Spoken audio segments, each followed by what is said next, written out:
Greetings, barbecue family. Welcome to the 100th episode of the Backyard SmokeMaster Barbecue Podcast. I'm your host, Kenyatta Robinson. I am super thrilled to be here, and I am always grateful for your participation. Those of you who are tuning in live, as I say, at every episode, the comments, the feedback that you guys who are watching us live provide is the engine that drives this show. This truly is my favorite hour of the week where I get to chop it up with you guys and talk barbecue. So, really excited. I never would have imagined that I would have made 100 episodes, and I absolutely have to thank the community for helping me to reach this milestone. So, this episode is going to be a little bit different. We're going to talk some about the journey, some of the ups and downs on the way to getting here. Also, going to talk about my co star, which is the Smokers. I think it was Mike Sue who asked me to talk about all of the grills and smokers that I have accumulated. There are some that I have had and eventually let go for one reason or another. And it's always a little bit almost embarrassing, when you go back and really take a look and take inventory of all of the grills and the smokers that I have accumulated over the years. Yes, I truly am afflicted. I guess if there was a disease related to buying too many grills, too many smokers, I think I would be a prime candidate. And also, we're going to do something different. I have a new tool that I'm going to roll out for this episode. It could go amazingly well, or it could go amazingly bad because this is live. So I haven't had a chance to use this tool live. It's going to be a way to bring in some more interactivity to the episode. So we're going to do a number of live polls, and then at the end of the show, I also have a giveaway that's related to the Backyard Smokemaster Society, which is the barbecue community that I have. Oh, and then that reminds me, as I take a look at myself over here on the screen, I must not forget that today's episode is being sponsored by Smokin' Pecan. They are the makers of cooking pellets that are made 100% from pecan shells. So thanks again to Smokin' Pecan for their partnership, and I will talk about them a little bit more later on in the episode. All right. Now, I see that we've got some comments coming in already. Always appreciate the folks who are tuning in live. And wow, I see that we also got a super chat that came in. I think I just saw it from Jeff. Appreciate you, Jeff, always for your ongoing support. So let me actually get that up on the screen. There it is. Super chat from Jeff, who is also a society brother as well as a member of the Backyard Smokemaster Inner Circle. So, Jeff, really appreciate your support. It really does help out because, these things, these tools, and different things that I have to use in order to do this podcast weekly. Unfortunately, there is a cost to it, but it is absolutely my pleasure to do this podcast and my honor to do this podcast every week in most cases. There are some exceptions. A couple of more comments have come in. Correctional officer for lockdown, who is someone that I consider to be one of the day one podcast supporters. He has been consistently tuning in and always really active in the comments. Also, a society brother as well as a inner circle member. So, thank you, correctional officer. He said that he's determined to be the first in the room, and I can confirm that correctional officer's comment here was indeed the first one received. So I do appreciate that. But I also appreciate Mike for being consistently in the room early as well. So thank you guys. Thank you guys. I appreciate the congratulations and absolutely onward and upward with more to come. Absolutely. And look here, we've got Carlton's Cooking. Good to see Carlton's Cooking. He has an outstanding YouTube channel. I checked out one of his videos last night. It's a collaboration with Frank Cox of the Smoke Slinger channel. They have a brand new video. I think it just dropped yesterday where they did a whole hog on the Smoke Slinger at Frank's place. So that is really cool. I wish I could have been there. But who knows? Maybe in the future I'll get a chance to hang out with those guys in person. So appreciate Carlton for being here. And again, make sure you check out his channel. No worries, Mike. Always appreciate you. Good evening to you as well. Just love the interactivity or the interactions, I guess is the better way to say it, that's happening in the community. And that's what this is really about, right? That's the kind of the goal of the podcast has always been to form a community of supporting people who aren't just watching me, but who are supporting each other. We all get better at barbecue, because we have different experiences, different cookers, different recipes, all of that. Sharing information is the way that we all improve our barbecue, make better barbecue, and that's really what this is all about. So I love seeing the interaction going on inside of the chat.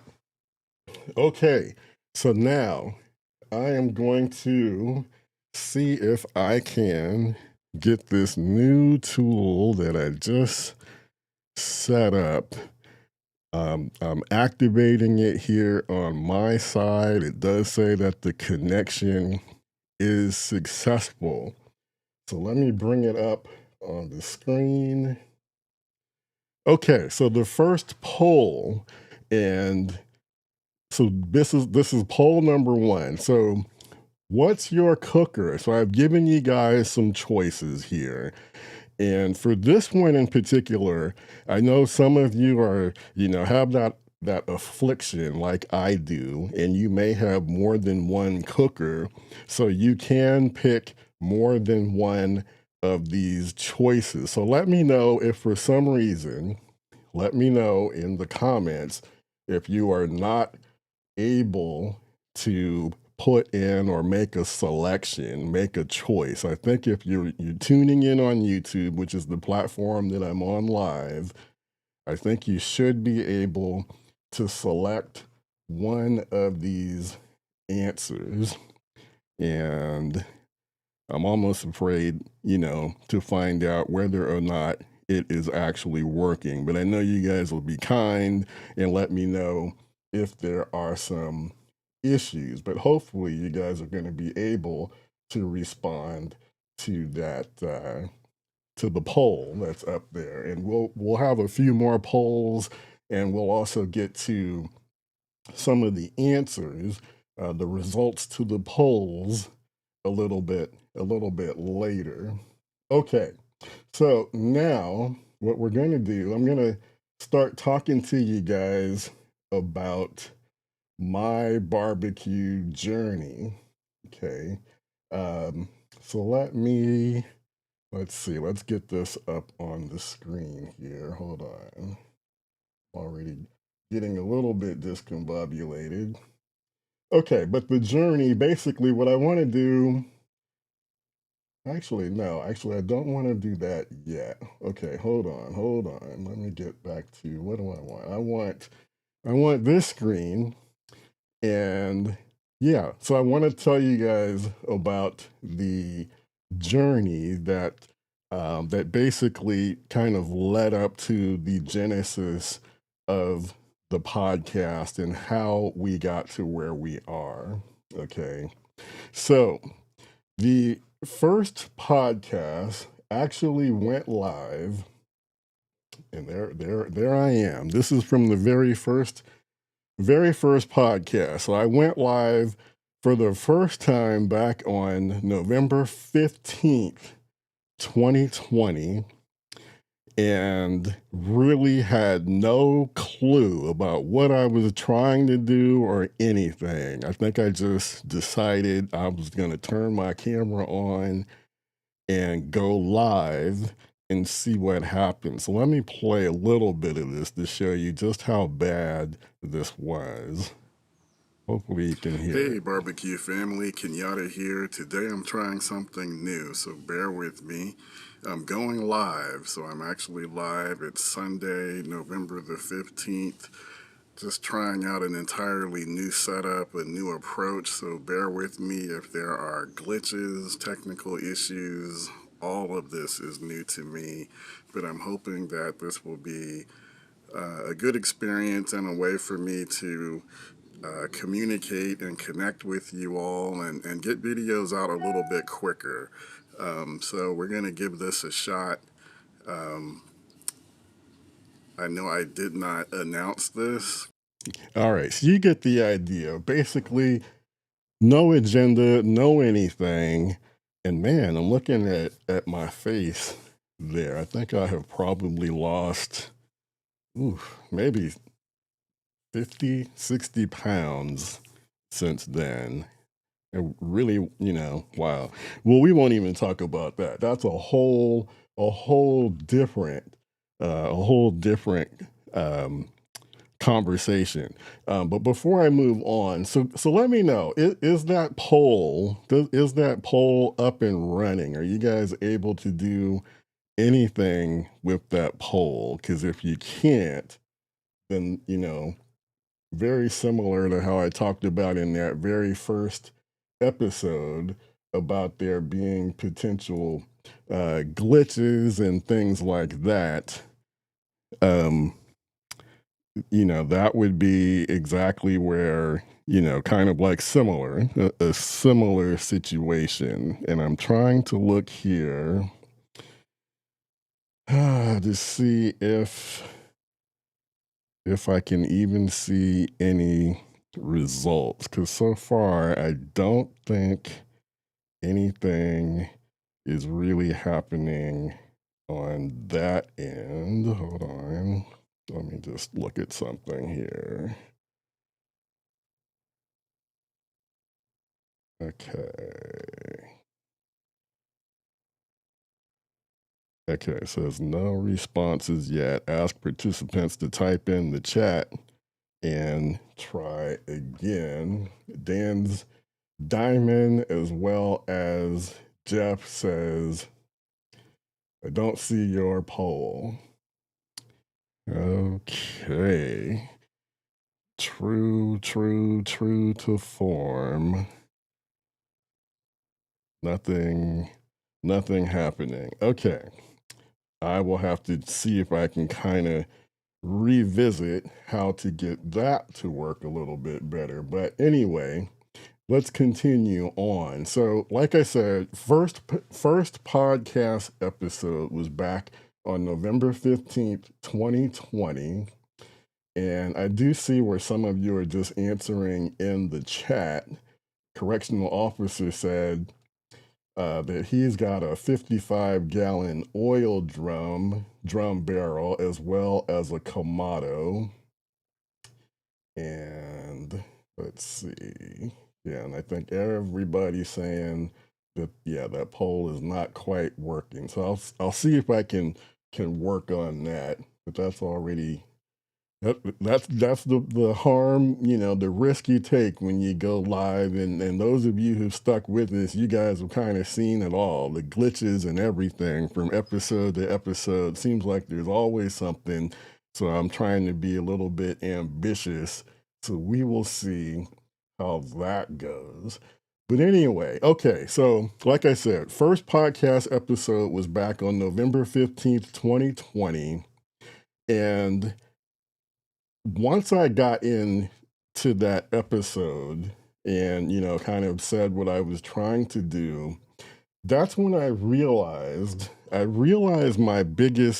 biggest fear or the biggest risk, and it hadn't really hit me until, probably right in here at this point, maybe 30 seconds into the episode, and it hit me that, gee, what if nobody's watching?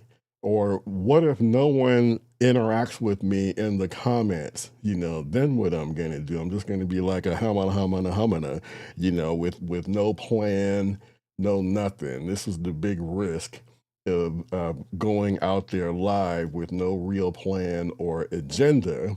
And what ended up happening is that then it took me a whole month after going live in November of 2020. I didn't go live again on my second episode until December 13th of 2020.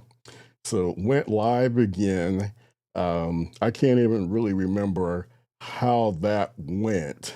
But I do know that at the very beginning, I wasn't very confident about what I was doing, and I wasn't very consistent either.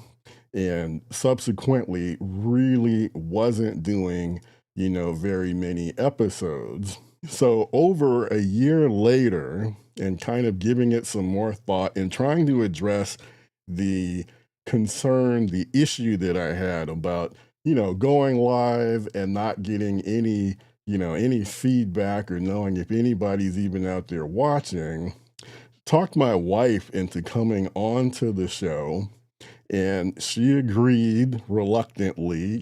She's no barbecue guru or anything. But, I had seen, Malcolm Reed and his wife, he has a podcast that he runs over on his channel. And I noticed that, his wife is a regular participant there, and they have good banter, good conversation going on between the two of them. And one thing I can say about Janine, and she would never admit this, but this was even when we were in college and dating, and I was a broadcasting major, and I remember I borrowed the camera, and I'm gonna age myself, but this was way back in the late 80s, early 90s, right? And the cameras that we had, they were the kind that you put on your shoulder. They were huge. And I remember taking the camera out with me to shoot something out, out in the street somewhere. I pointed the camera at Janine, and she just went. She's just a natural kind of ham in front of the camera. So actually, if you were able to know us and hang out with us in person, I'm actually the introvert, whereas Janine is the extrovert. But then when it comes to like the social media and doing this kind of stuff, it's kind of the opposite. This is where, here I become more extroverted doing this podcast, where, she's more the introvert. But to show you kind of how bad this is, even when I relaunched, I mean, look at the countdown. I set up a 10-minute countdown before I would even say a word to my audience. So, more proof that I really just didn't know what the heck I was doing. So, there's that. Oh my goodness. So, now this will make me kind of, really lose my composure. Here is my daughter, and I'm going to talk a little bit more about Erin a little bit later in the podcast, but because she actually plays a really huge integral role in the formation of my channel, just all of it. I think maybe, maybe she saw something even before I did, and we'll talk about that.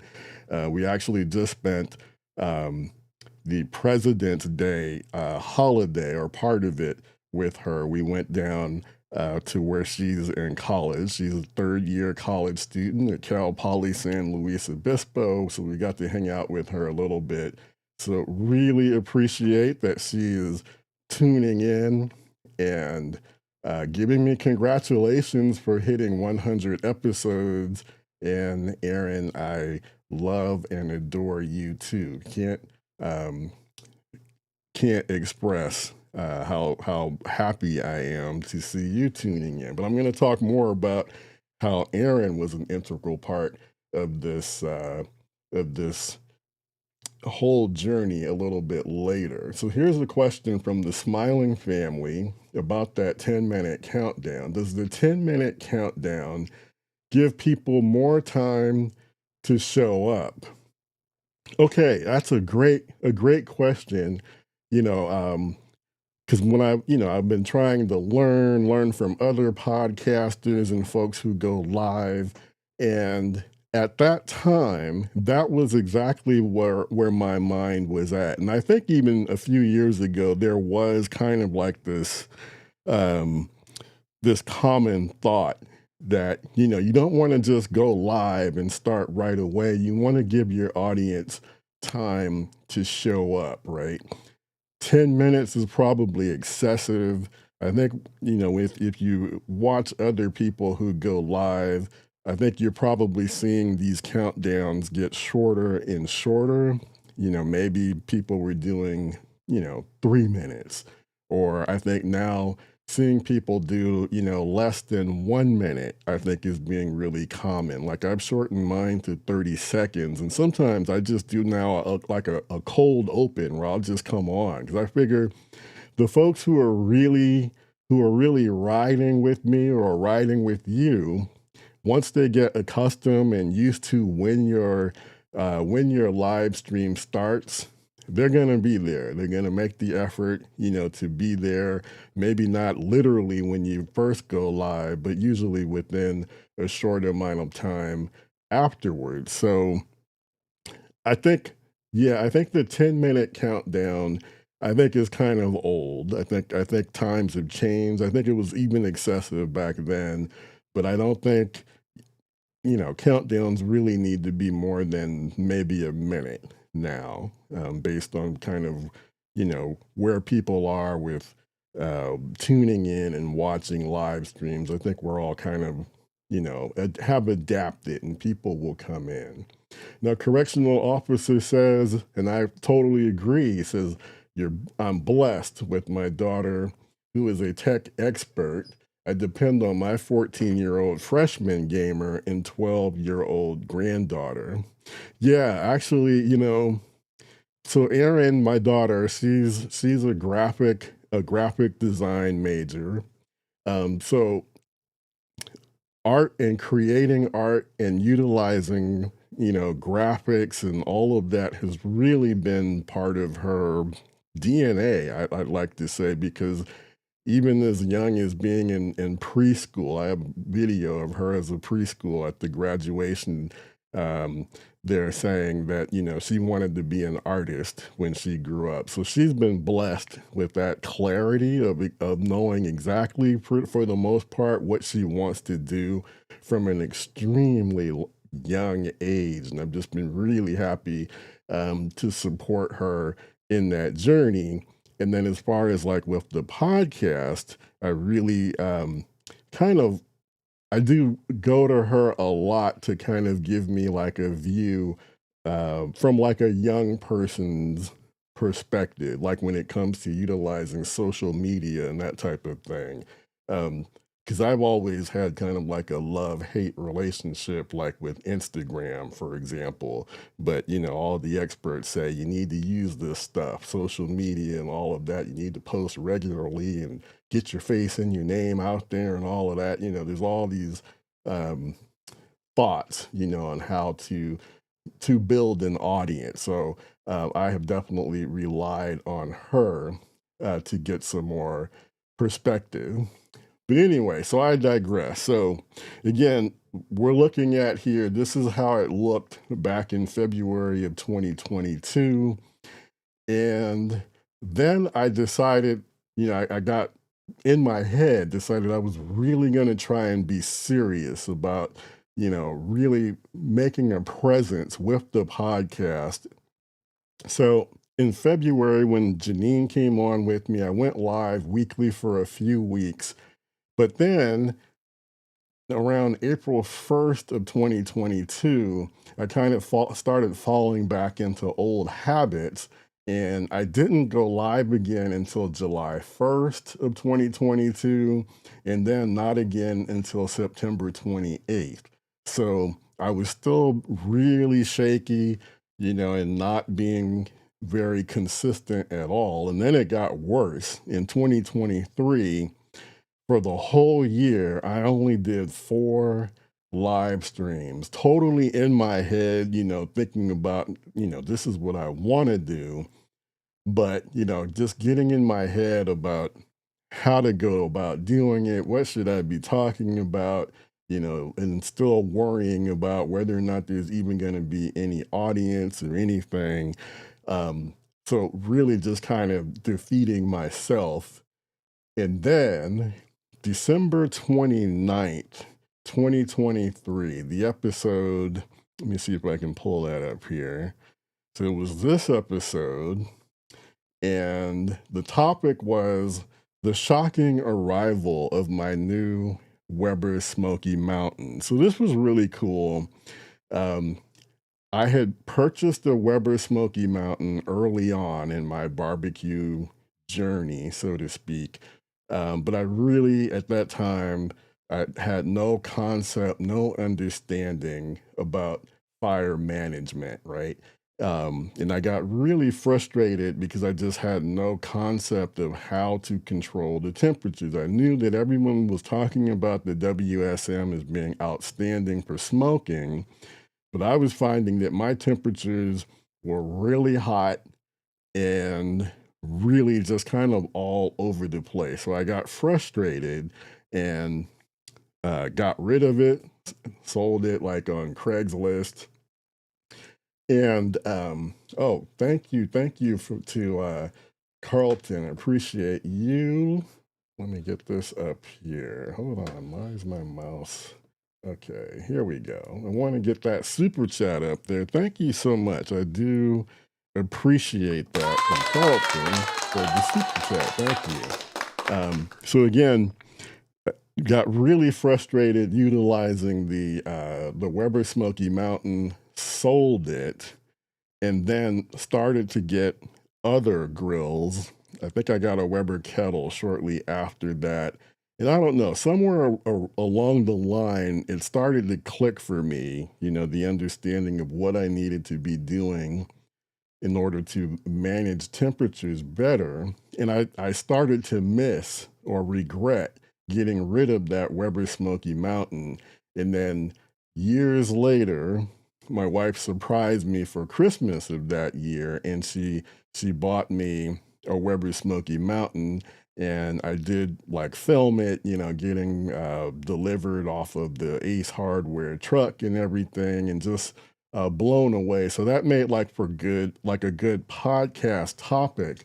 And at that point, that was when I started to do the podcast weekly, and then also started to um, come on to the podcast with different topics. And those of you who have been watching and tuning in on a regular basis, I think you've seen how the podcast has indeed kind of evolved, and what I've been trying to do, especially, over the last, I'd say year or so, is really trying to go deeper, right? I make the YouTube tutorial videos that kind of give you a nice visual, about, what I'm cooking, um, the ingredients, and showing you the whole process, on the smoker. And those do really well.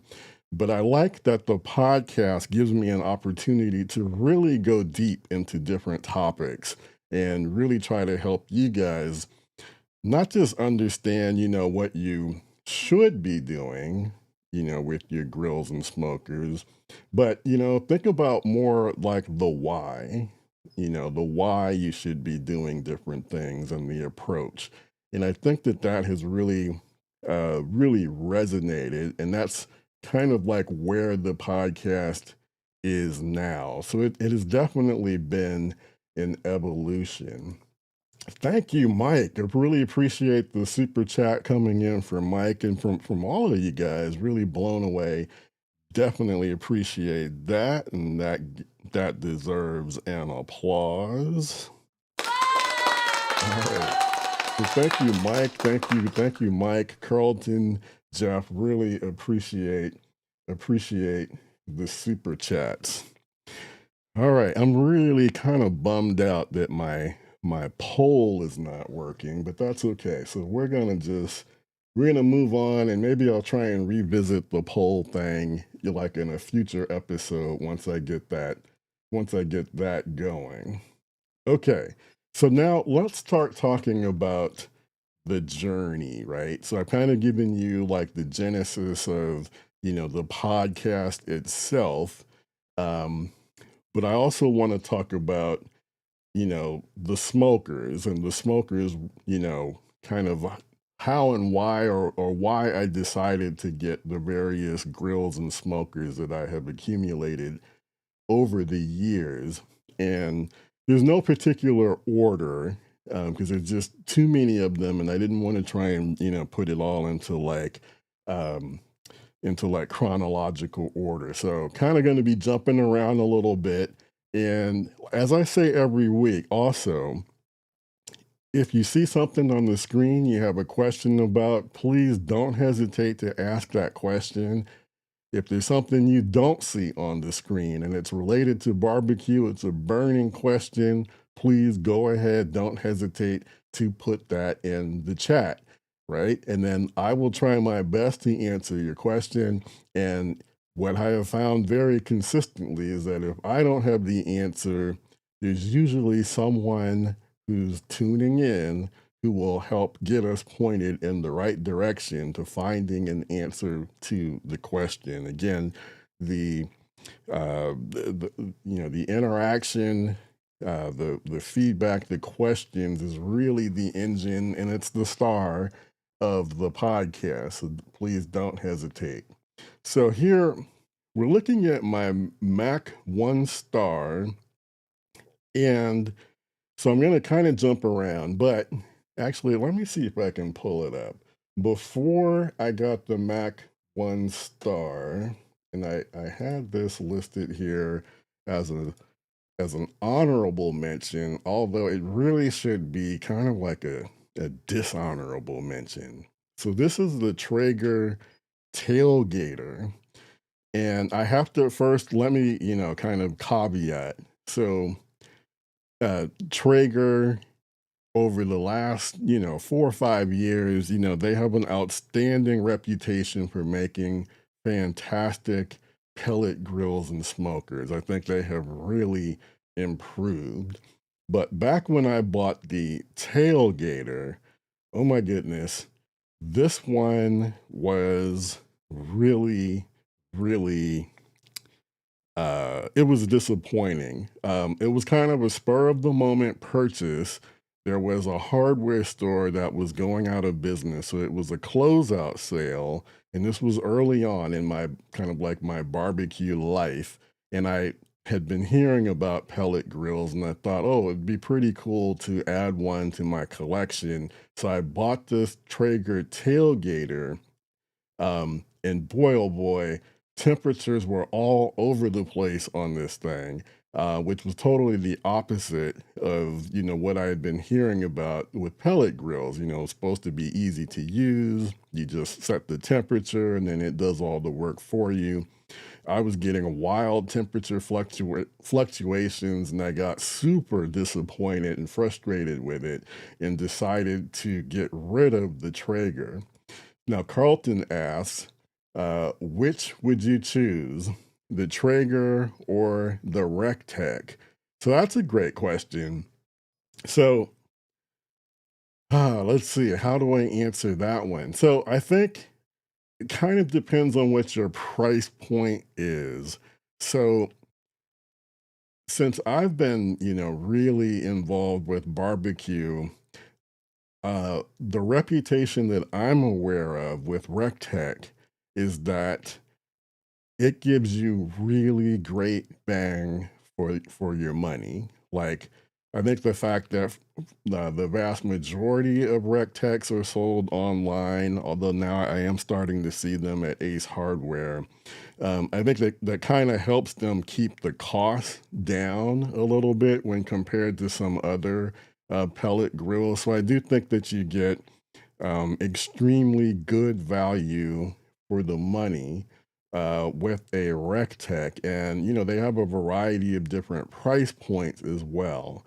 So overall, I basically have only heard really good things about rec tech, and I think people who buy them are really happy.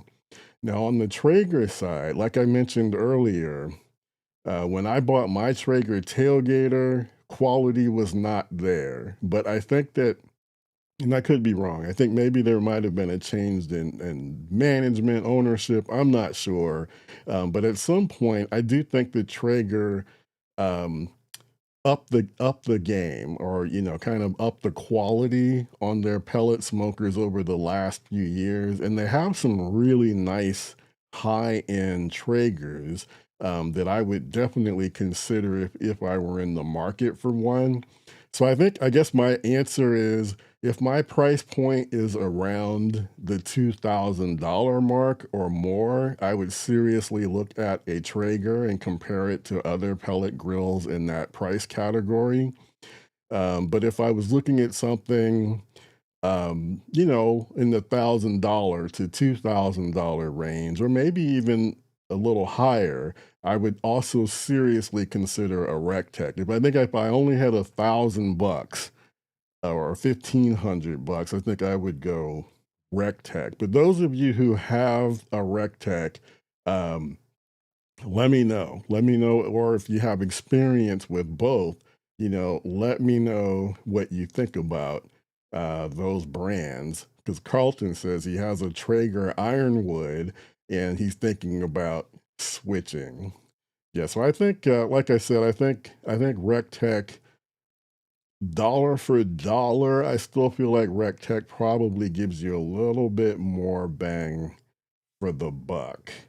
Okay, and then we got a question from the Smiling family. What kind of grill smokers did you have before you purchased your first pellet grill smoker? Okay, so actually let me get that Mac back up on the screen.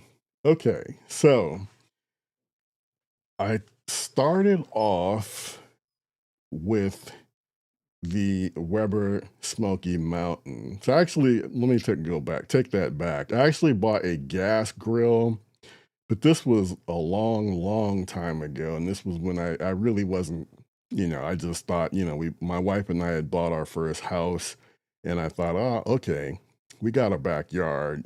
I should get a grill. So I just bought a gas grill and never really learned how to properly use it, and really didn't understand barbecue at that time.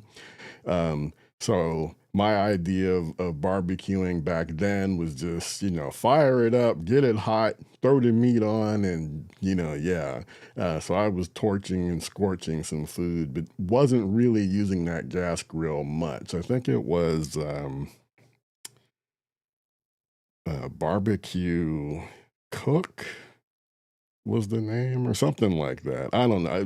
Maybe some of you are familiar with it. I feel like it had like Cook in the name.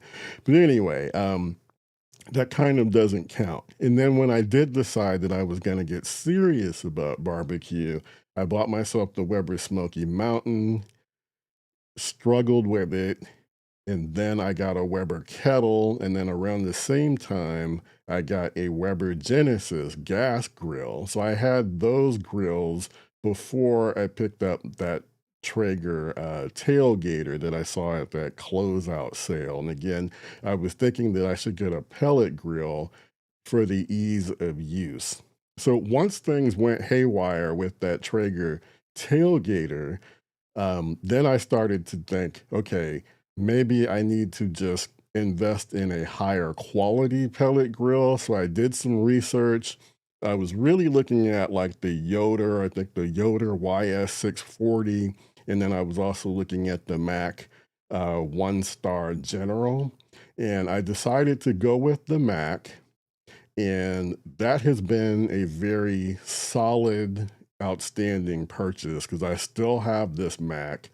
I have upgraded the Mac over the years. What I love about the company Mac is that when they do make enhancements, like they have this thing called the Flame Zone retrofit that address the issue of pellet grills only being good for smoking. The retrofit that they made available allowed you to use your pellet grill to get hotter cooking temperatures. So I got that, and then I also have recently updated the controller, the PID controller on the Mac as well. So I've really been happy with that Mac. But let me get back into the comments here. So I hope I answered that question. Let's see. Okay, Dan's Diamond Detailing said, Dan says if I had $1,500, I would get the 26 Giant Huntsman by Spider. Yeah. I know that we do have Jeff. Jeff owns a Huntsman. I know he's been really happy with it. He got the original, which I believe is the equivalent of a 22. And now I see that they have come out with the 26-inch Huntsman. So that's like going to give you the equivalent in terms of cooking area to like the Weber 26-inch kettle, combined with the technology, the Spider, that will regulate the temperature for you, much like a pellet grill. I totally agree. And I always recommend, if you're going to get involved in barbecue, while you can get a pellet grill or a gas grill to make things easy for yourself, I think you owe it to yourself if you want to really fancy yourself as a backyard pitmaster to learn how to cook with charcoal. And if I were to get a charcoal cooker in that $1,500 price range, the Huntsman, that 26, would definitely be high on my list as well. Let's see. Okay, the train man says, I have a Traeger Pro 22 that was gifted to me by my kids for Father's Day last year. I use it regularly and it has its quirks, but I have had no mechanical issues except in the bitter cold. Okay, so that's a good solid, endorsement for someone with Traeger experience.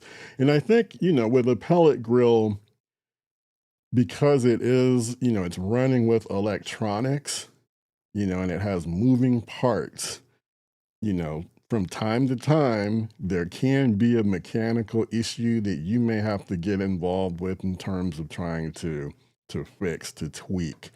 And that to me, that would be another one of the benefits to having a charcoal based cooker next to your pellet grill, because with a charcoal based cooker, like think like a kettle or a drum or a Kamado, there's no moving parts.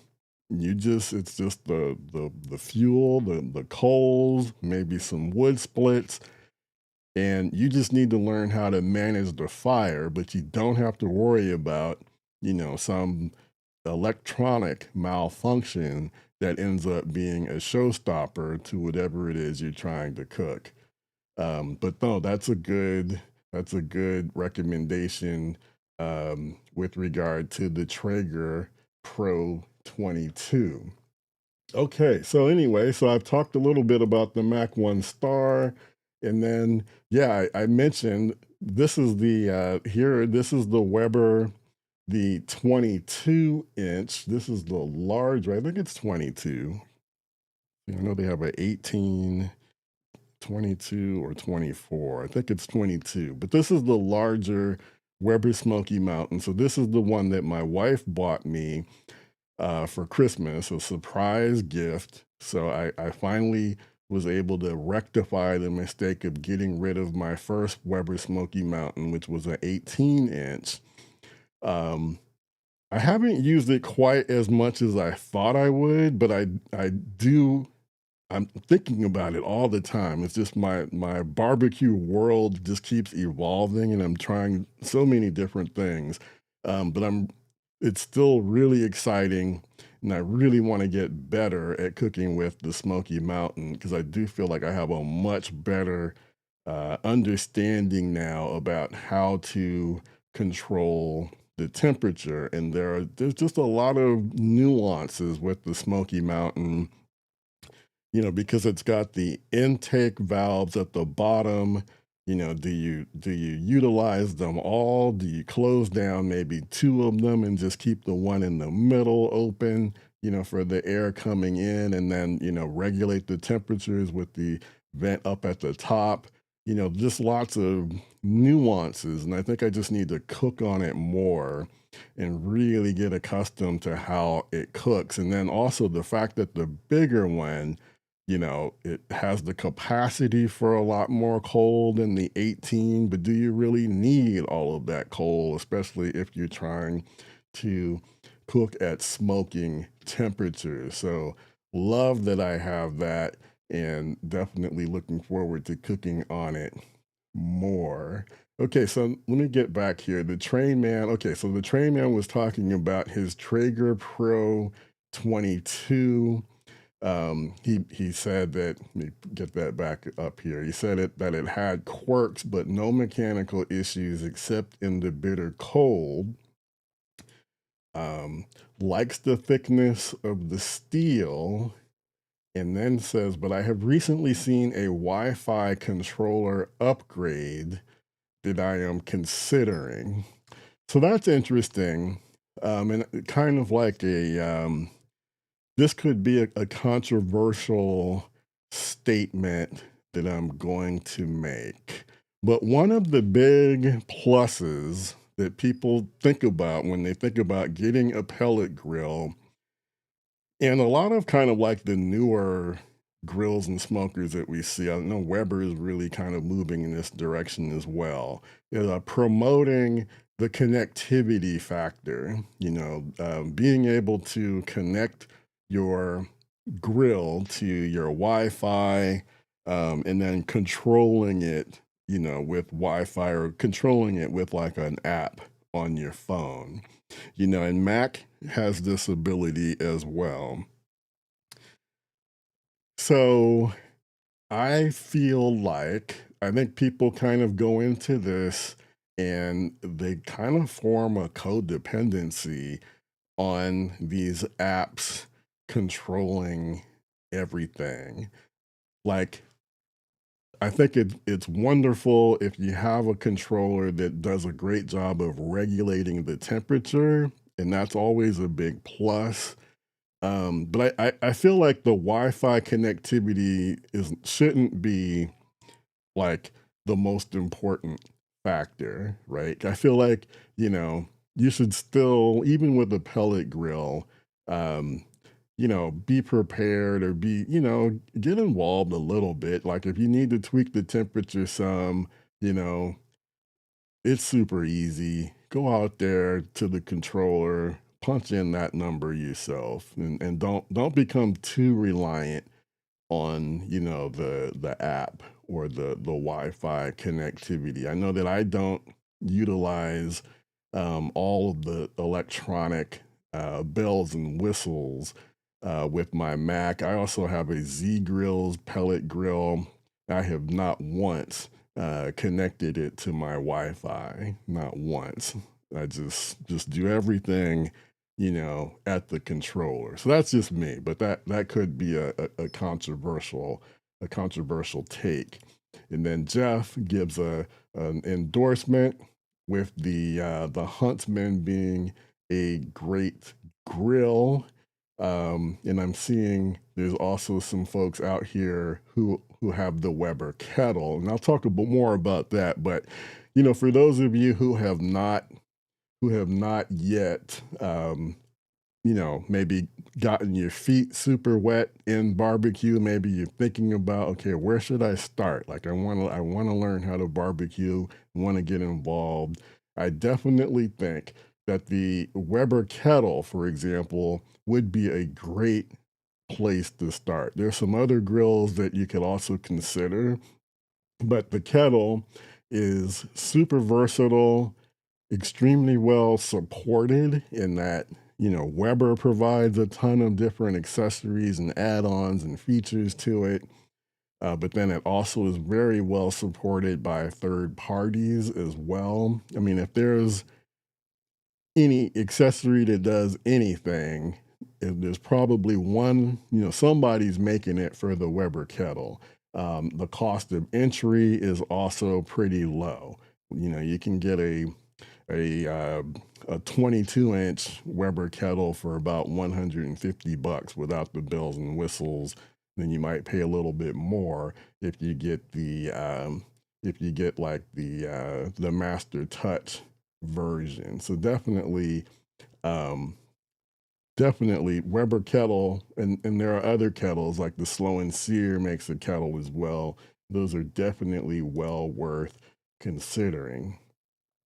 Another endorsement here for the Weber Smoky Mountain. Like I said, I think once you really you spend that time and you learn how to cook on the Smoky Mountain, I think people who own them absolutely love the Smoky Mountain. And the Smiling Family says the cookers that are popularly app controlled seem to be the cookers that require less fire management and shouldn't need it. Yeah, I mean that's right. That's right. And again, I think I'm a big I will highly endorse. I'm a big fan of people having more than one cooker. Pellet grill can definitely be one of them. Great to have for the convenience, and you don't have to do much in order to successfully use them. But like I said, do yourself a favor. Also, learn how to cook with charcoal. And again, it doesn't take much to do that. And, speaking of keeping things not too expensive, correctional officer says he's going to go back to his roots and build a cinder block grill. So there's definitely ways to get involved with barbecue, without breaking the bank. Okay, so I did mention the Z grills. I do have a Z Grills Backyard Warrior. Now this is one that I didn't pay for. This was one that was sent to me by Z Grills, in exchange for doing a video on YouTube. And I know some of you may have seen in social media where, like over the last year or so, Z Grills, they have this promotion. I can't remember the exact details, but something like they'll send you a new pellet grill like once every year or 3 years or something like that. Like, they'll replace and give you like another Z Grills after a certain amount of time, which is kind of a wild promotion when you really think about it. So I would say, on the one hand, you know, um, I think, a cooker really shouldn't be that disposable. It should be able to hold up over a number of years, especially if you're investing in it. So I don't know. I'm not a big fan, of that type of a gimmick, so to speak. But I can say that this Z Grill's Backyard Warrior, it's solid. I haven't had any problems with it at all. It does what it's supposed to do. I think my biggest nitpick is just the amount of cooking space. It comes with an upper shelf, which I find is actually it's kind of like a quarter. The width of it is like maybe a quarter of the width of the regular grates, which kind of makes it a little useless. Like it's almost like it's just there. Like maybe you can put like a couple of potatoes up there or corn on the cob, but it's not really good. Like if you wanted to put another protein up on that upper shelf, so that became a little bit a little bit disappointing in my view. But other than that, if you just need something really economical, Z Grill's Backyard Warrior or any of their other pellet grills, probably a solid purchase. And again, they promise they'll send you a replacement. Another downside to me about getting the replacement grills, you have to assemble it. They don't arrive assembled. And I do remember it took me, a little bit of time. The manuals that they provide are not super detailed, and it took me longer than I would have liked putting that together. And I would not want to have to assemble a pellet grill every couple of years. So I'll leave it at that. Now, the train man says he found an Oklahoma Joe offset on Facebook Marketplace. Any experience with those? So I don't have direct experience with Oklahoma Joe, but I do know of other people who are making some fantastic barbecue with Oklahoma Joe offsets. I think they do kind of fall in the category of what would be considered like a cheap offset smoker, which basically means that it probably isn't made from a quarter-inch steel. I could be wrong about that. But I know that I think you can typically find an Oklahoma Joe offset like at your big box hardware stores. And usually those are the ones that aren't, going to come with the quarter-inch steel, which basically means, and my view on this is, if you have if you have experience cooking on an offset and you're okay managing temperatures, because with an offset smoker, you know, pellet grill, easy to use. Charcoal, like a kettle, charcoal based cookers are kind of in the middle. A little bit of a learning curve, but not outrageous. But when you move over to offset smokers, this is where, you know, the learning curve is the steepest. It's going to take more time and practice to learn how to get good at cooking on an offset smoker. It's going to require the most babysitting or the most times where you have to get up and put in another split, or you have to go out and maybe tweak, the air that's coming in or the outtake. So it's going to require the most effort basically to learn how to use an offset smoker. In my opinion, it's also the highest form of barbecue. That's where you're going to get the deepest, richest smoke flavor profile is off of an offset smoker. And once you get good and really learn how to manage temperatures on it, the payoff is fantastic. Once you learn how to master cooking on an offset. So, um, big risk, I guess, at the beginning or learning curve, super high reward once you get really good at it. And so if it's your first time getting an offset smoker, I would caution getting what's considered a cheap offset, because because of that steel is not as thick, you're gonna have to work harder than the ones that are made with quarter-inch steel. It's going to require more work, and you may get frustrated by the temperature swings or your inability to hold a steady temperature over a long amount of time. So, your first experience with an offset, I recommend not going cheap offset because it might turn you off to the experience altogether. Maybe get something a little higher quality. But if you have experience with an offset or you're willing to put the serious time that's needed into mastering it, then I do think that go for it, especially if it looks like a good solid deal, if you've got a chance to check it out and the firebox looks like it's in good shape and not rusted, then it may very well end up being a fantastic value purchase. So, um, yeah, I mean, just some things to consider. Some things to consider. And he says that he had a char griller offset several years ago. Okay, so it sounds like you have experience with an offset. I think, yeah, I think that it like I said, like if you go and you check it out and it looks like it's in good shape, that very well may be an outstanding value proposition, to take advantage of.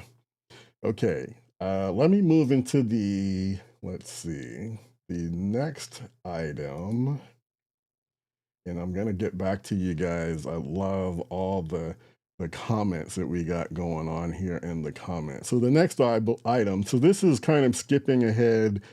This is one of my newest offset smokers. So speaking of getting, more of a high quality made from quarter-inch steel, this is the Liberty 94. It's made by Smoke Slinger. Like Carlton's cooking, he's been making videos with his smoke slinger. I have a new video that I just put out about a week ago, doing some direct heat ribs on my smoke slinger. So they make fantastic products. Um, and the reason why I bought the Liberty 94, I already own the Lone Star Grill's 20 by 42 inch offset smoker and love that. I think it's a great offset smoker for someone who's getting their very first one. Um, However, um, over this past year, I've begun cooking commercially, and I determined that I need more cooking capacity. One of the things about the LSG 20 by 42, their 20-inch offset smokers, is that they don't cook with a consistent temperature throughout the cooking chamber. Um, the upper rack cooks about 25 to 30 degrees hotter than the lower rack in the 20-inch offsets. So there are ways to work with that if you have different proteins and maybe that they're going to cook at different paces. You can kind of arrange your food to take advantage of that. But I really wanted to have an offset smoker that will give me, again, that high quality barbecue, especially for my commercial cooking. But I wanted something that would have where I would be able to have consistent, same temperatures across the cooking grate from left to right. And the Liberty 94 fit that bill. And then because you guys, from the podcast, I had never heard of Smoke Slinger until guys were in the comments touting them. I started to look at the Smoke Slinger, watching Frank Cox's videos, and then I realized that they also made this offset smoker. So I acquired the Liberty 94, and it has been primarily what I've been using for my commercial cooking. So I've been doing like a lot of beef ribs and brisket, pork ribs, pork butts. It has been fantastic for traditional slow smoking barbecue. So I love it. I love the size. It's not a massive smoker, but it is, it's large enough. Like I did 5 briskets um, for Christmas Eve on this Liberty 94, and it worked out fantastic. So really glad that I added that to my collection. Now, let's see. We got a question here from Correctional Officer. He says, do you think a cinder block grill will help for one to eventually grasp being able to handle an offset smoker? Ooh, that's a good question. I don't know that I really know the answer to this because I don't really have experience cooking on a cinder block grill. But so here's my initial thought. I feel like I feel like a cinder block grill. I'm assuming that you would build it in a way that would allow you to hopefully adjust the placement of the coals, and in other words, vertically moving it up or down. Like for instance, if you were doing a whole hog on a cinder block, maybe your coals are a little bit further away from the hog, so you can keep the temperatures kind of low. But then on the other hand, if you wanted to do high temperature grilling, maybe you're able to arrange and set it up so that your fuel is closer to the protein. So I think, whereas I feel like I feel like a cinder block grill, I think, probably has more versatility in being able to do both high heat cooking as well as low and slow. Whereas an offset smoker is generally for it's for low and slow barbecuing. Because remember, your fuel is going to be offset. Like if you see in the picture here for my Liberty 94, um, that barrel kind of shape where the wood splits are sitting on, that's where the fuel is, whereas the protein, is going to be offset away from the food, and I think that's different. I think in your cinder block situation, your fuel is going to be directly, underneath your protein, and I think, again, as I talked about, moving it up or down vertically is how you kind of go from high temperature cooking to low and slow. So I think it's just a different type of cooking. Um, I guess in some ways, it's just really more about the fuel management, right? And learning how to, I think, in generally speaking, if you're learning how to control the temperatures on no matter what type of grill or smoker you have, that skill, that's what gets you ready to be able to use an offset smoker. And really, the difficulty or the challenge with an offset smoker, is knowing that you're going to have to put the time in. You're going to have to keep an eye on it. It is not a set it and forget it experience. You're probably going to have to go out there and put a new wood split on, maybe every 40, 45 minutes, or if you see temperatures start to dip, maybe before you add a new wood split, you may just have to go out there and stoke the fire, move the coals around a little bit inside of the firebox. I think the general rule that I recommend is, you keep the exhaust wide open on an offset smoker, and then you make your adjustments for temperature at the intake at the firebox. So I hope that answers the question, or at least kind of gives you an idea. But I think it's really this, it's just the skill. It's the skill of learning how to manage your fire. So Carlton, I will say, you're already doing some fantastic things on your smoke slinger. I think you will not be disappointed with the Liberty. It's the same, same high quality, good, good build quality. Um, And yeah, I'm really enjoying my Liberty. So I highly recommend it as an offset smoker. Um, and it's a different, a different cooking experience style than from the smoke slinger, which can kind of do it all, right, on the smoke slinger. But for pure barbecue, low and slow, Liberty 94 is definitely worth considering. Okay, and then speaking of the smoke slinger, here's my smoke slinger. So I was fortunate when I decided to get into commercial cooking. I went through a program that kind of teaches us how to do it. I went in California. They have this what they call a microeconomic home kitchen license that you can obtain. And it's different from catering. Catering license, you're supposed to cook from a commercial kitchen, which usually means it's going to be away from your home. Whereas the type of license I have allows me to cook from my own, kitchen or my backyard. So I went through that program. They taught us the ins and outs, kind of like a little short uh, master class in learning how to just start a business, even because it gets into marketing and a whole lot of other stuff as well, and pricing and different things to consider.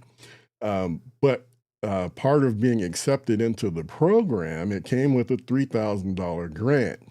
Um, so that for me became the perfect opportunity. Some people use that money to, I don't know, they might buy like cooking supplies, new pots and pans, um, or maybe they're getting like, the materials or the supplies you need, the food containers, for your food, that kind of thing.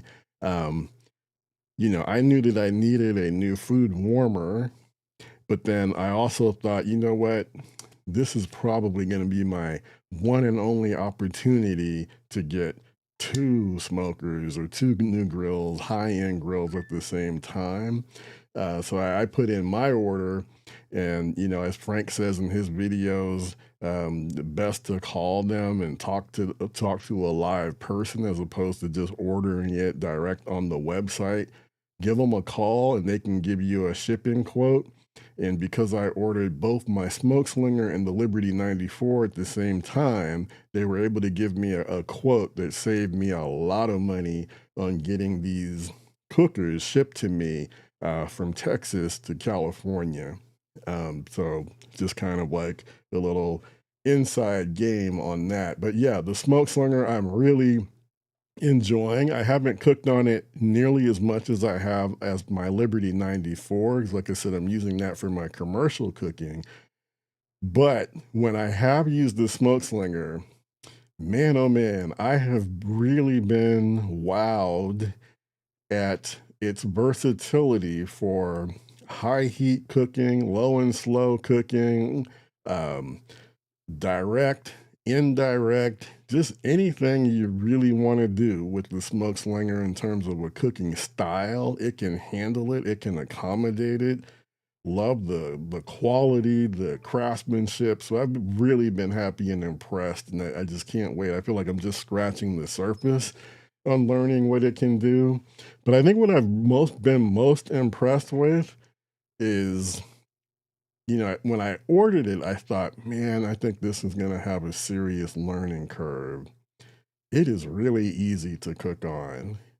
Um, I feel like, and I don't know if it's because I just have experience with barbecue and managing temperatures, but I just feel like it has been super easy. Much easier than I thought. So, Carlton, let me know if you agree, but I just think the learning curve is almost non-existent. It's almost kind of obvious, once you get out there and you start making some, setting up the intake and the exhaust vents. Just really, really easy to cook on. Chris Chris says he loves his Weber kettle, and that rig has taught him so much about heat management. I concur. I think that was when it really started to click for me. Like I said, the Smoky Mountain, my first experience with it was a little overwhelming because I didn't understand. But then when I got the Weber kettle and really started to understand, the intake and the exhaust up at the top and, making adjustments in order to really manage the heat, manage the fire, it started to click. Started to click. So, again, I highly recommend if you're thinking about what should be my first grill, Weber kettle or a slow and sear kettle, you really can't go wrong because similar to the smoke slinger, the Weber kettle can also accommodate all types of different cooking styles. You can do indirect cooking. You can, bank your coals off to the side, or you can do direct heat cooking, high heat temperature grilling, low and slow. It can do it all. And like I said, it's super well supported. There's a ton of different accessories available that will help you accommodate whatever cooking style you want. Chris also says he's looking into the Oklahoma Joe Bronco 2.0. Correct me if I'm wrong. I think that's a drum, right? I think isn't that a drum? Um, let's see. Oops, hold on. I'm just curious. While we were Oklahoma Joe Bronco. Okay, yeah, I just pulled it up and it is indeed a drum cooker. And there it is. Looks like it's in the kind of like you can get it for maybe 400 to 500 bucks. So yeah, I don't know too much about it. But I see here that it has the cooking grate, or not the cooking grates, but it's got like that's a handle, and yeah, that's a shelf. Okay. And it kind of looks like a gateway too. And it's kind of got that rustic look with the wheels there. Um, and I would say, drum smokers in general are highly underrated, guys. That I would say also Weber kettle is a great one to start with. Um, I talk about the pit barrel cooker also being another one that's really good to start with. Um, or even, yeah, like this Oklahoma Joe Bronco, drum smokers, once you dial in the temperature, they generally hold the temperature really well, really easy to cook on. You have versatility, whether you want to lay the food flat on the grates or if you want to hang them. And I'll talk about it a little bit more, but I've made some great food on my drums. They tend to, I think, cook a little bit hotter than a traditional, like a low and slow, but you can smoke on them. And I think that extra heat, um, you get that fat dripping off of the meat into the coals, and then it redirects it back into your meat. And there's something about it, that flavor is just fantastic. So that's another yeah, I can see why you're looking at that Oklahoma Joe Bronco. Okay, next on my list here and this is another underrated cooker.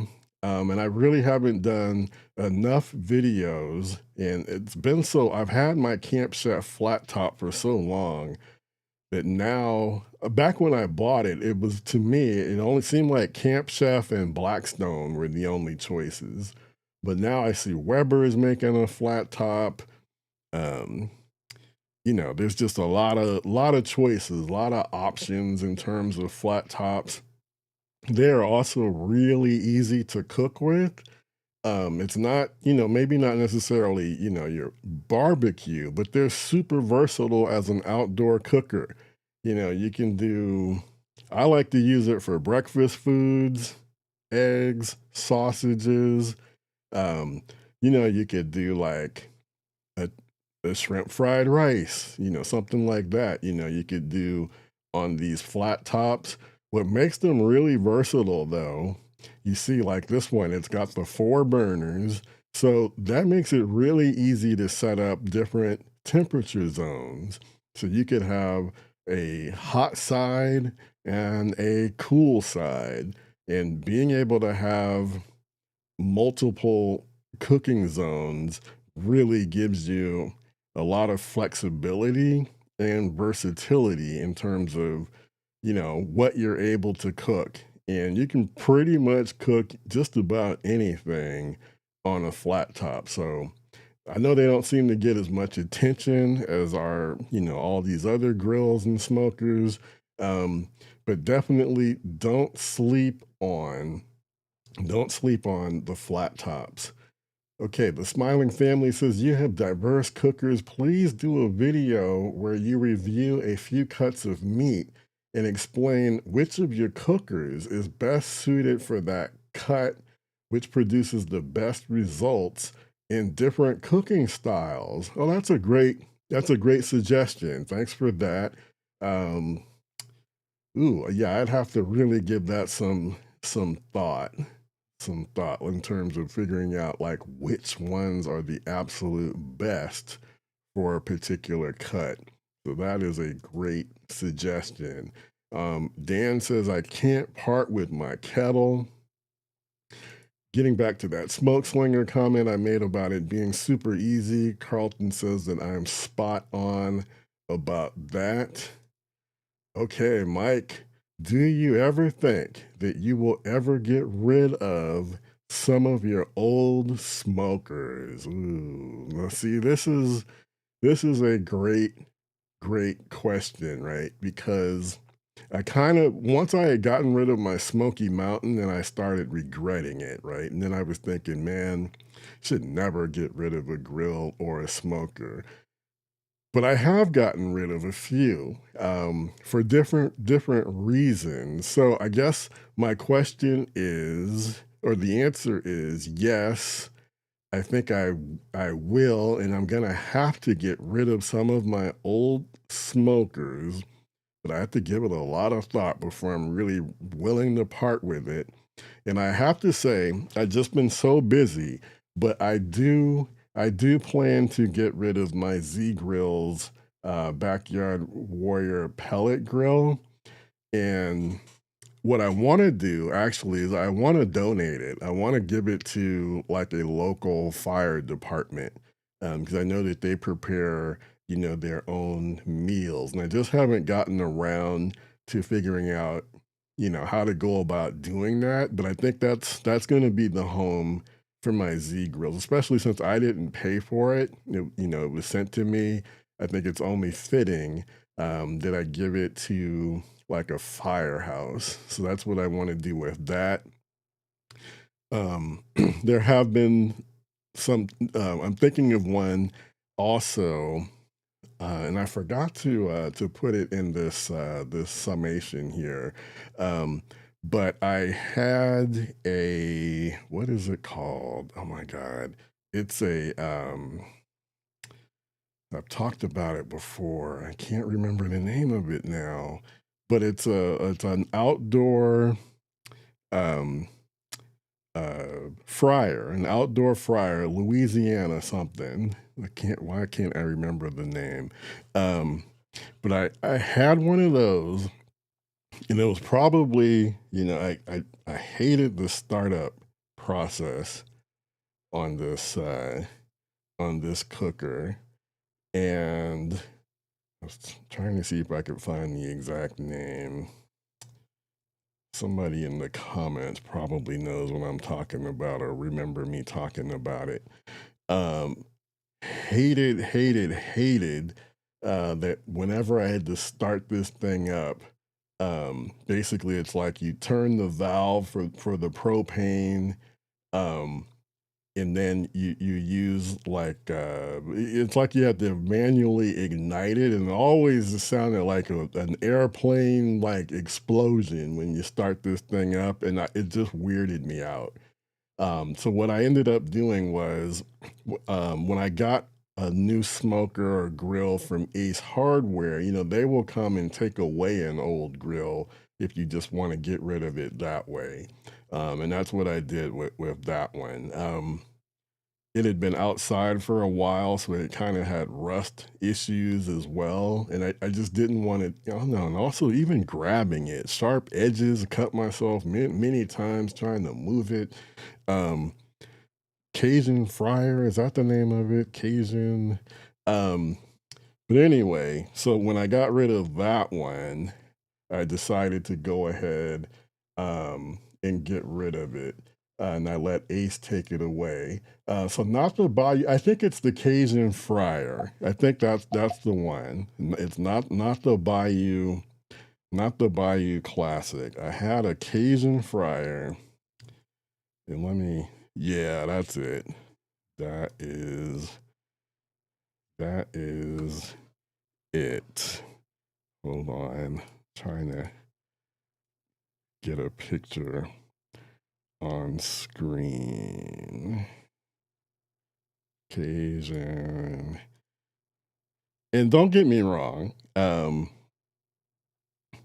did make some great chicken on my Cajun fryer, but yeah, that startup process was rough.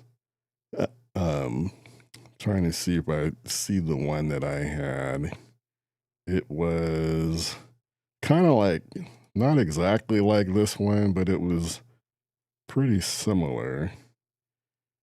Um, yeah, I think it was this one, this 4 gallon, the 4 gallon fryer. It looks a little different now, so maybe because I see it doesn't have quite as many sharp edges, but the edges on this thing were really sharp. And I swear, every time I needed to move it around, I'd come up bleeding. And yeah, that startup process was just too much for me. I couldn't get over that. So I did let Ace take it away. So, but anyway, to answer your question, so yes, in the right situation, right circumstances, I will get rid of an old grill or smoker. Okay, so let's say I just talked about the Camp Chef. Let me try and get through that. I got a lot of grills and smokers, guys. I told you, I am not kidding. All right, here's the Hunsaker. So this is a drum smoker, and yeah, the Hunsaker drum smoker. First, I got the red one. So my thinking process here was I already had the pit barrel cooker, but I wanted something. At this time, this was before COVID. My family was doing a lot of cookouts. We were getting together like at a park, get the family together. We were cooking, and I wanted something that was easy to cook on and that I could get out there without too much stress and strain. The pit barrel cooker was just a little bit small, but I really liked the fact that the Hunsaker, high quality, had great reviews, still has great reviews. I love that it had wheels as well to make it kind of mobile, and love the size. Loved it so much, and like I mentioned earlier, really easy to cook on. Once you dial in that temperature, it can just go, and the temperature will not change much over an extended period of time. Maybe 5 degrees tops. Over a considerable amount of time. You fill up that charcoal basket with coals, usually lump charcoal and some wood chunks. And yeah, it just goes. And I liked it so much. I came across on Facebook Marketplace, someone was selling this black one, and talked about how it had been barely used. So it was like maybe 3, 4 hours away. But my daughter and I did a road trip and went and picked it up, and that was a great buy. And I still have both of these um, to this day. So really happy with that.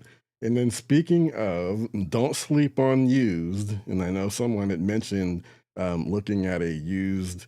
Um, I think it was the Oklahoma Joe offset smoker. So recently, because again, I'm doing commercial cooking, and I wanted to have another pellet grill that would allow me to do just some real easy, like if I make barbecue baked beans or corn on the cob or something like that.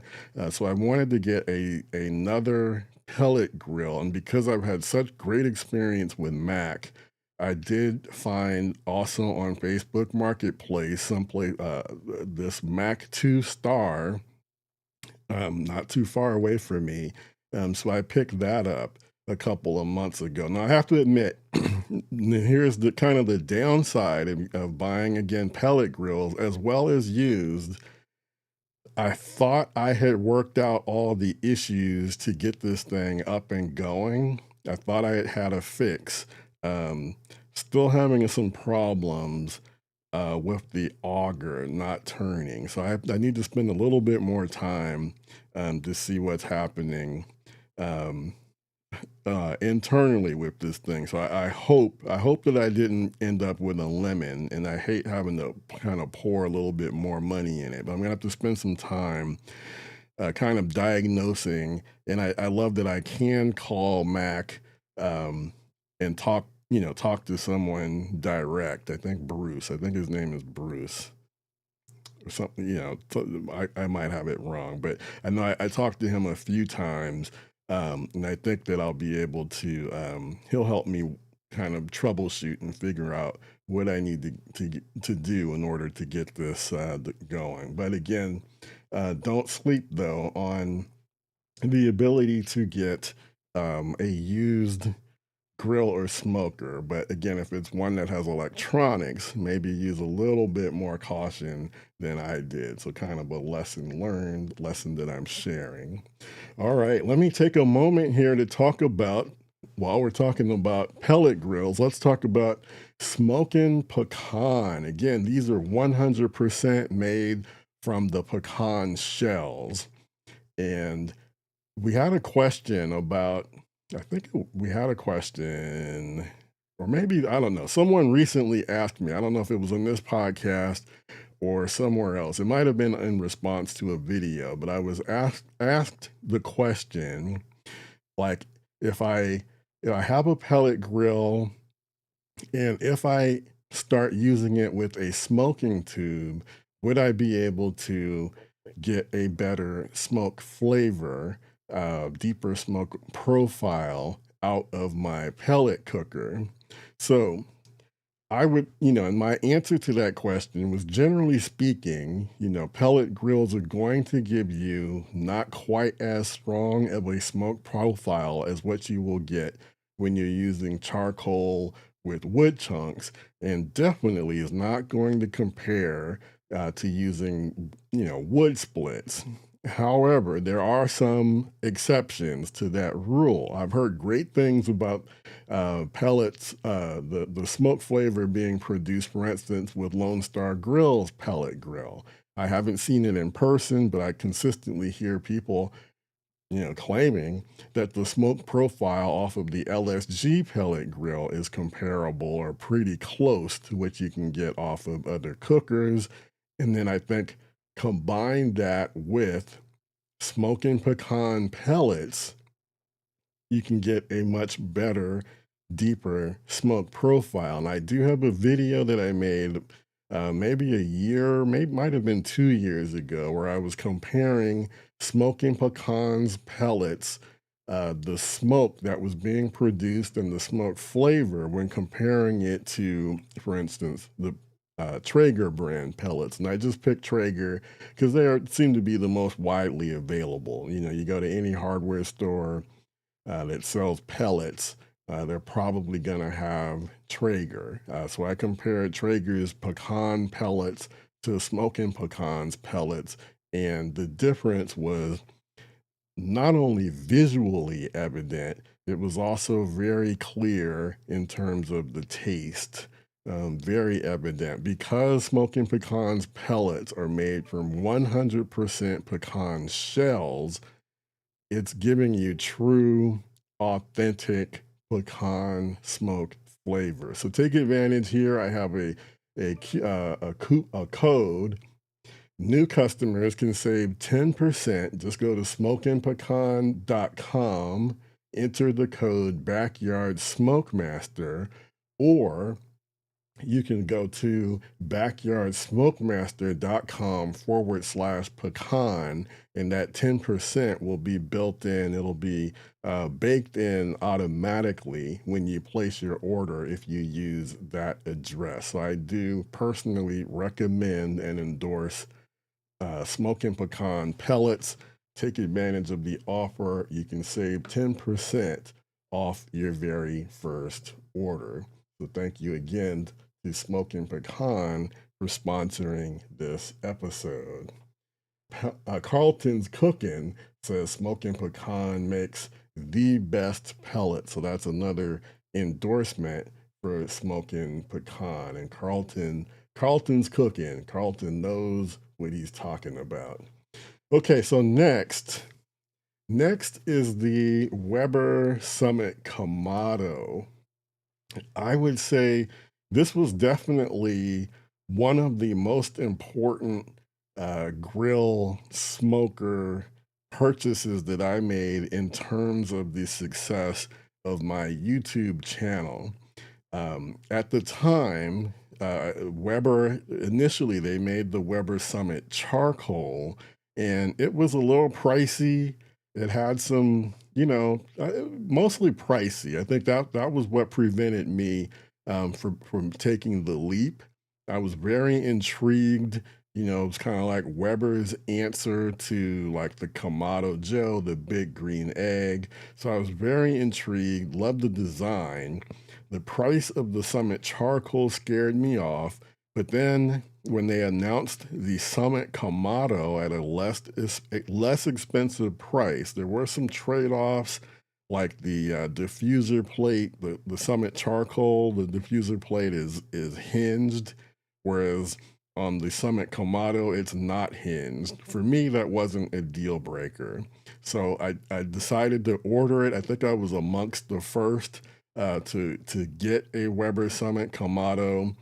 And then when it arrived, there were some issues. Initially, the first Summit Kamado that was sent to me had like an internal issue inside of the firebox, or where the charcoal is housed.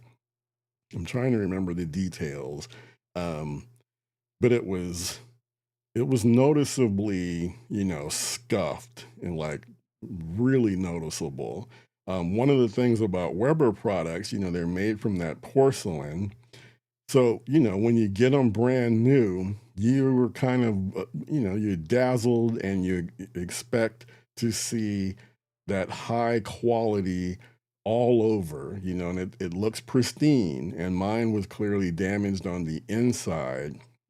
Made a video. I don't know. Did I make a video? I think I made a video talking about that, but I know I shot some video and I sent it to Weber, and then they immediately agreed to send me out a replacement Summit Kamado, and they did that.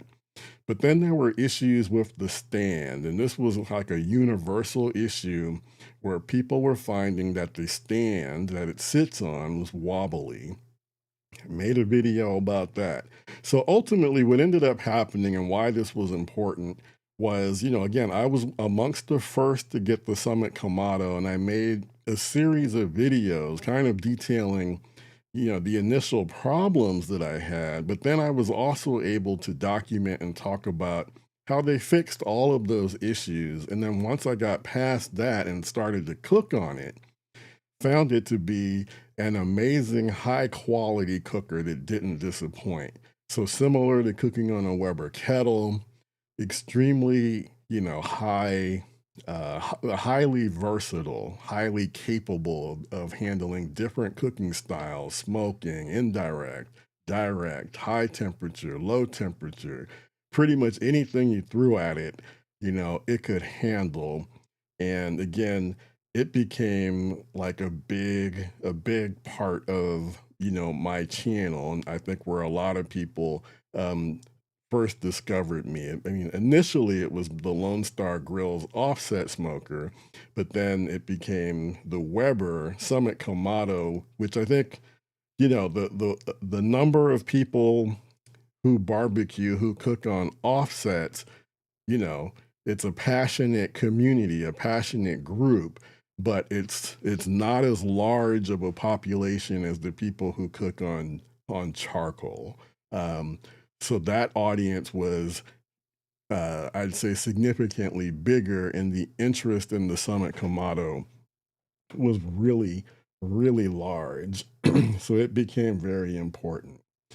So moving on, we've been talking about Weber kettles. Like I said, after my first experience with the Smoky Mountain was too much for me, I did get this Weber Master Touch. I bought this for myself for Father's Day, and this all of this was before I started my YouTube channel. But this is where I feel like I really began to understand and learn fire management. And like I've talked about, um, very versatile, well supported. This is really where I started to get, I think, bit by the barbecue bug. It was like, okay, this is great. I'm making some good food.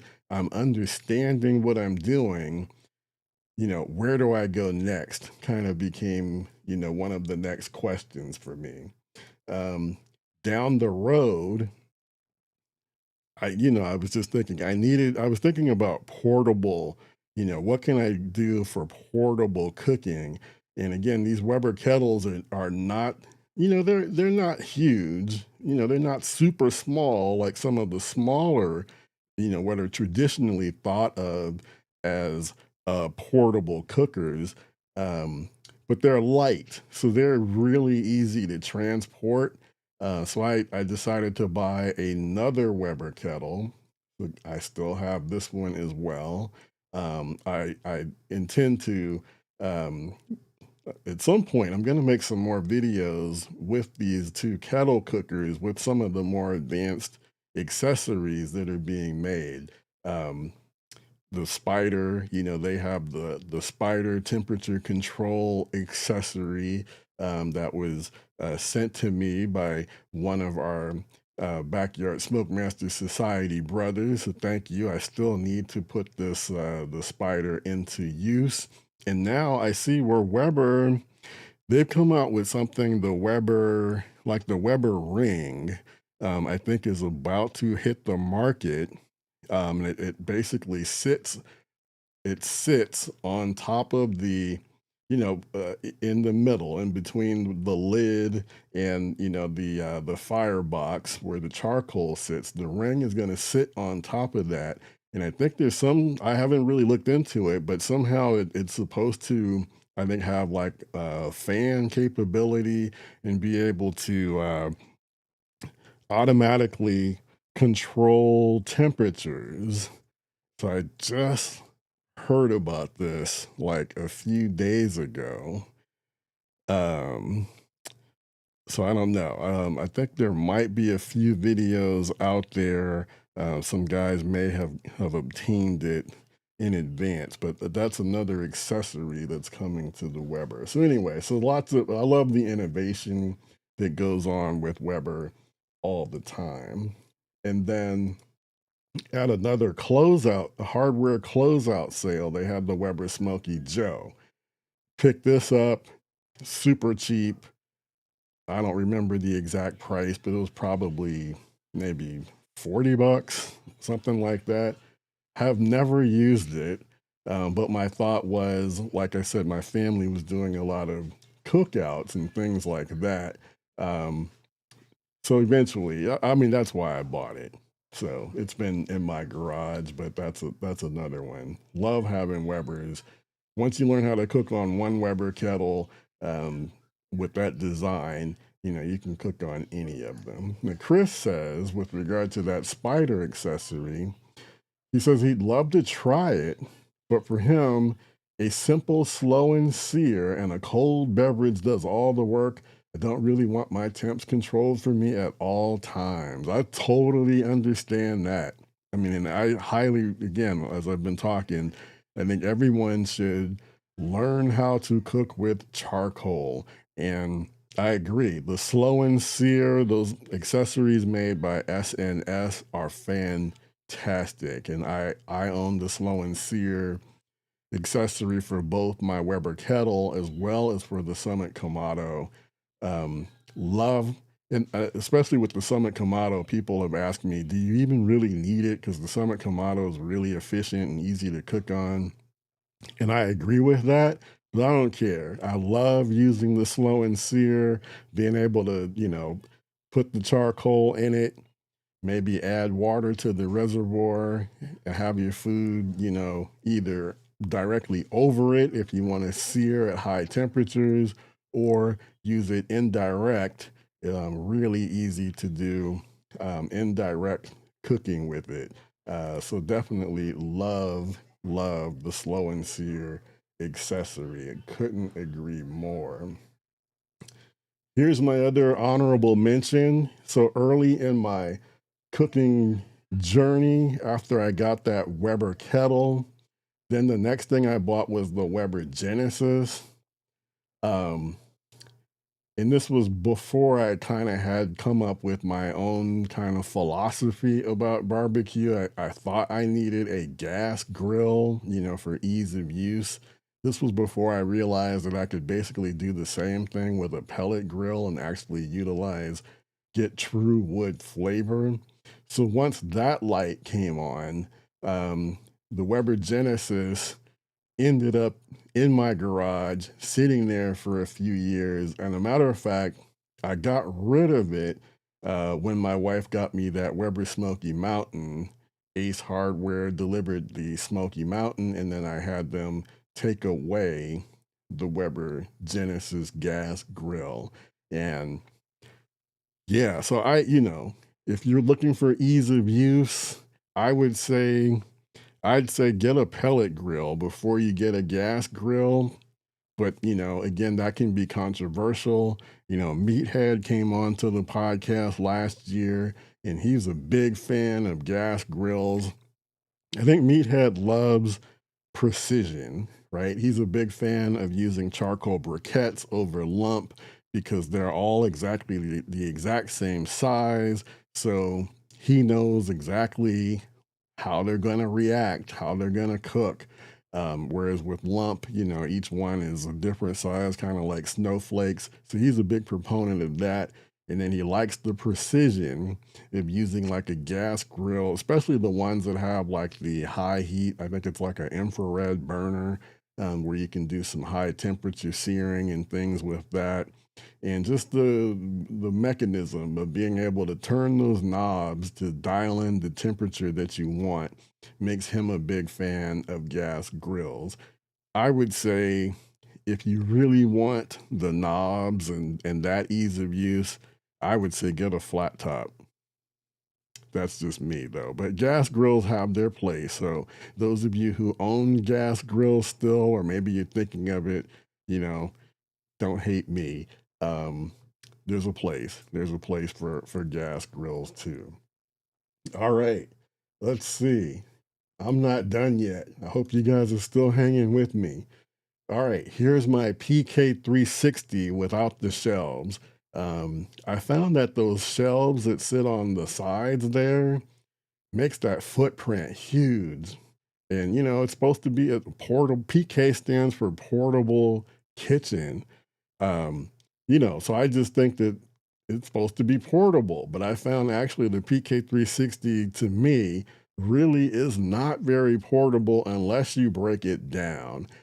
Which I do like about the fact that, again, you can remove those side tables And you can also take the PK360 itself off of the pedestal that it sits on. So that I have used it in that way where broken it down and taken it out um, and used it in that manner to make it more portable.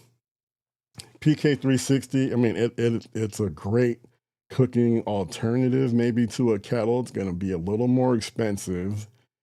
um, the build quality is very high. So once you dial in temperatures, it's going to hold in those temperatures really well. The size and the shape, though, the shape of the cooking grill, um, and then also the height, I think kind of presents some challenges. So actually, I don't utilize my PK360 as much as I thought it would. I would. Like you can't really lay down a whole lot of like baby back ribs, especially if you decide to, do like an indirect cook and you bank some coals off to the side. It kind of really limits the amount of cooking space that you have. um, Also, not really, I haven't tried it, but I'm not really sure you can get a big turkey on there. I know somebody's going to say, I cooked a 20-pound turkey on my PK. You don't know what you're talking about. But I think it'll be a little bit tight. I think for me, the PK360 shines more to me for high temperature cooking. You can definitely do low and slow on a PK, but I like it better for high temperature, direct heat cooking. I think it's better suited for that. Okay, let me see. Smiling Family says, no matter what, things go wrong sometimes require some figuring out. In those situations, figuring out fire is time well spent. Yes. Figuring out hardware and apps that will be outdated soon is not. So, yeah, I think some guys are feeling, where I'm coming from when it comes to, buying into a grill or smoker because of the app, or the Wi Fi connectivity. Um, some of these companies really promote that as a big selling point. I think that's overrated. I think when it really comes down to it, the most important factors, are going to be how well does it hold temperatures and understanding, the capabilities, like is it good for indirect cooking versus direct heat, Um, and then what's the cooking space? The cooking, how much cooking space does it have? What can you cook on it? I think those types of things, and then obviously learning how to control the fire and the heat. To me, and how hard or difficult is it to do that, and then how well supported is it? I think to me those things are way more important and should be bigger factors in your purchase consideration than the fact that it has this new app or they're touting, Wi-Fi connectivity. I just think those things are a little bit overrated. Okay, here is my Pit Barrel Junior. So after I initially bought the full size regular pit barrel cooker, um, then again, I ended up feeling like it was an upgrade when I moved up to the Hunsakers. So I actually sold my pit barrel cooker. And then this is a photo that's taken in my parents' backyard. Um, as I got more into barbecue, they were enjoying the food. Then I was getting tired of cooking all the food at my house and then taking it all over to their house. I wanted to just, be able to cook in their backyard. So I put my Weber Master Touch back there, which is the grill in the background. And then later, um, I decided to get a Pit Barrel Junior. So I got that Pit Barrel Junior. And again, I think for someone who is just starting in barbecue, especially if you're thinking, I want to learn how to smoke meat. Again, Weber Kettle, highly recommend. I also highly recommend Pit Barrel.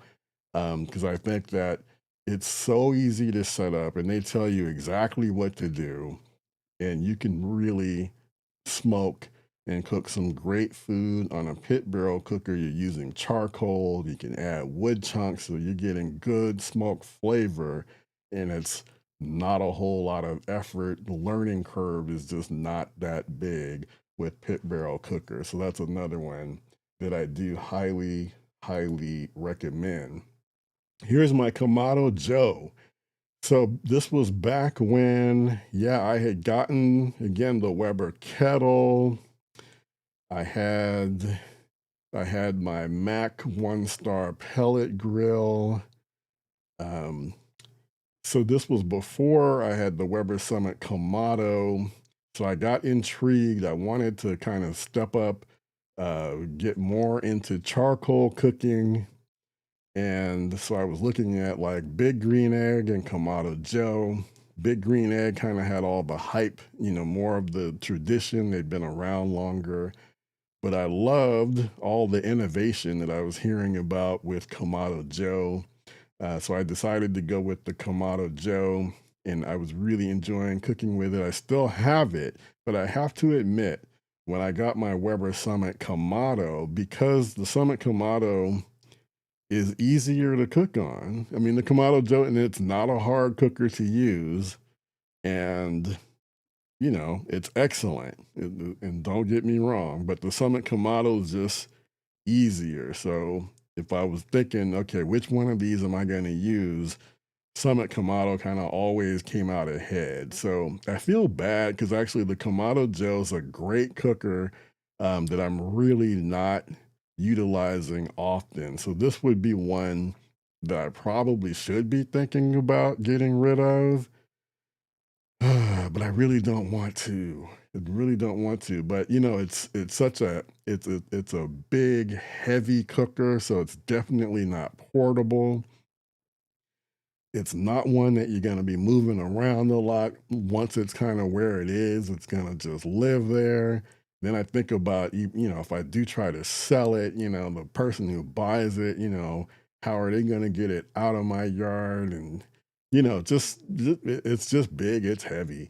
So anyway, there's some things to think about, but that would be one that I might consider moving. Um, but, if you can find a good deal on a Kamado Joe or a Big Green Egg, don't sleep on those either. Okay, so believe it or not, there's only one left. So this is actually number 17. So there are a few that I got rid of, but currently I have a total of 17 grills and smokers. Um, I have to admit. And this is the one, it wasn't my first, but this is the one that started my YouTube journey. Um, and also, let me talk about, I mentioned this earlier. She's probably still not watching, but my daughter Erin, and this is where I give her credit. I think she probably saw something in me before I even saw it. So this is before I had started the YouTube channel. Erin had created this logo for me. Um, I really don't remember how or why I decided on back. Well, I don't remember why I decided to give myself a name. I feel like she asked me, like, what do you call your barbecue? And at that time, I remember thinking I didn't want to consider myself a pit master.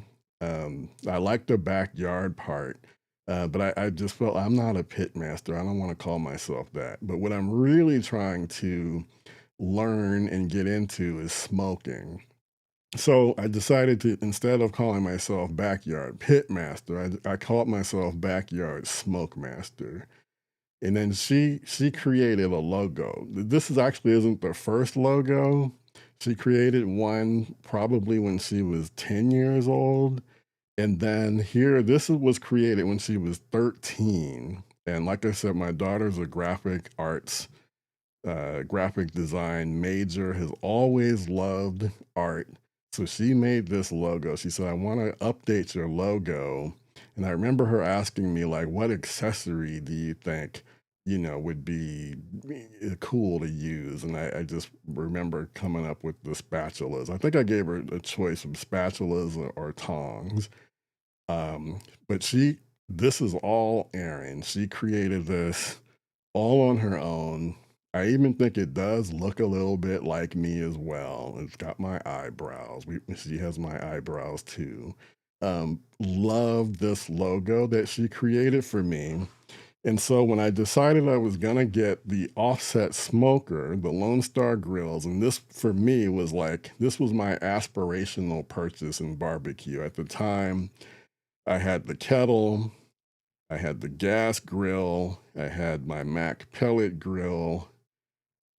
Um, yeah, I think that might have been everything that I had, and at this point, I knew that I really loved barbecuing, and I wanted to graduate to an offset smoker, and I started researching them, and so I decided some other folks had recommended to me because I was looking at Lang.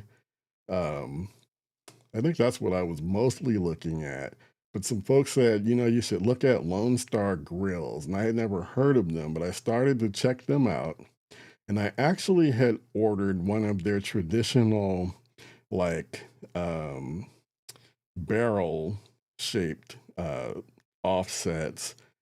But while I was waiting on it to be fabricated and sent to me, they announced their 20-inch series and talked about how it would be easier to cook on with stabilized temperatures, and the size, and also the fact that the design of it being more rectangular or shaped or like a hexagon. I think somehow, and I don't know all the science behind it, but somehow it made it so that it would be not as expensive as their other offset smokers. So I called them up and changed my order to the 20-inch. I went with the 20 by 42. And then I thought, as a surprise and a tribute to my daughter, I'd have them put the logo on.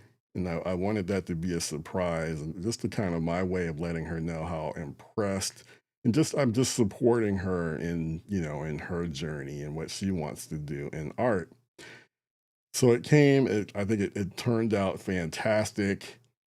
And then what ended up happening was when my LSG got delivered, I remember I just had my daughter. I told her, grab a camera and let's just shoot it, coming off of the freight truck.